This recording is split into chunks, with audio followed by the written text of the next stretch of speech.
Hi, Chris Poole here. Welcome to day 29 of our 77-day video challenge. Today, absolutely gorgeous first day of October. Nice breeze, a little bit warm, very comfortable. And yes, I spent pretty much the entire day inside.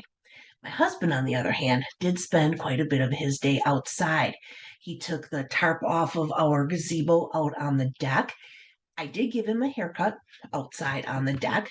It's going to be terrible come wintertime, and I make him sit out there on the deck in the snow. But got the tarp down. We got it folded up, put in a new container, it got stored away.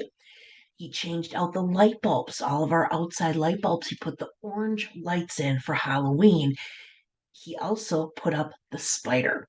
For those of you who know me, and now for those of you who are getting to know me, I do not like spiders. I do not like bugs. I do not like insects. I don't like mice or moles or voles or chipmunks or squirrels or snakes. Pretty much anything because it will give me a panic attack and I will scream because I don't like insects, rodents, anything. Most times, I'm going to say 98 out of 100 times, I scream, and my husband is the spider hunter. He will come and save me from whatever it is, no matter how tiny or how big it is. He is my hero, and he will save everything, save me from everything. We do have the inflatable spider. It is out on the front lawn. We have a spotlight and it just looks gorgeous. I love it. It's a cute little spider. He has a little top hat on and a smile, and I'm not afraid of this spider. One year for Halloween, we had one little boy. He came up to the door, he got his candy, he thanked us, and as he was starting to walk back down a driveway, he turned around and ran up and gave that big spider a hug because he just needed a hug. I thought that was so sweet. Thinking of Halloween already reminds me of, gosh, this is so long ago, about 18 years ago.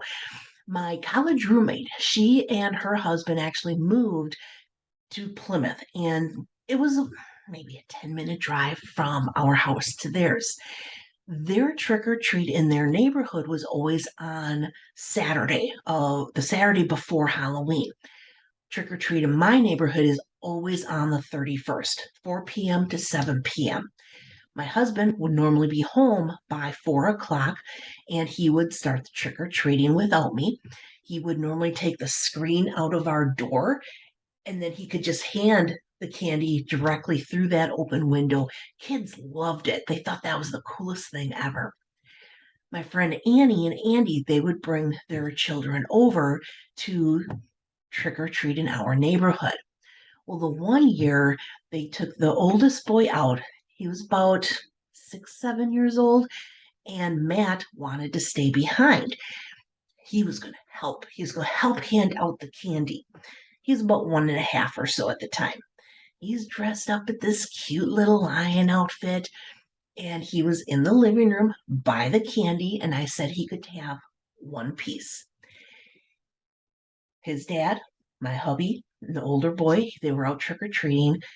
Annie, the mom, she was, I think I'd sent her down to the basement to get something or out to the garage. I don't remember what. And I peek in from the kitchen into the living room.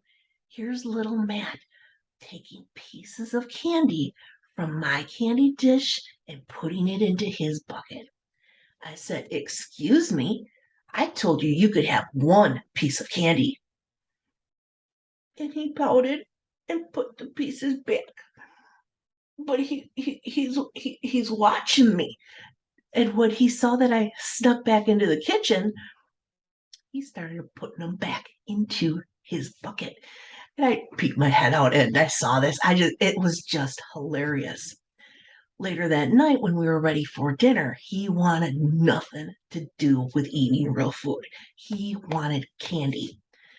Got up, cut up an apple, made some slices out of it, said, "Matt, come here, give me a candy bar that you want." He's real excited.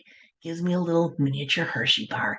I open it up, slide the candy bar out, and I put in an apple slice. I said, "Okay, it's open. Here you go." He ate the entire apple that way because he thought he was getting candy for dinner. He was so cute. I just love him to pieces. He's over 18 years old now. Nice, wonderful young man. So polite, so respectful, willingly gives me hugs.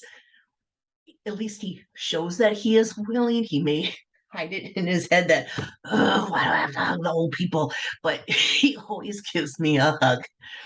That is my story for tonight. Matt and the candy and trying to pull one over on me. Have a great evening, everyone. Sweet dreams. We'll talk to you tomorrow. Take care. Bye.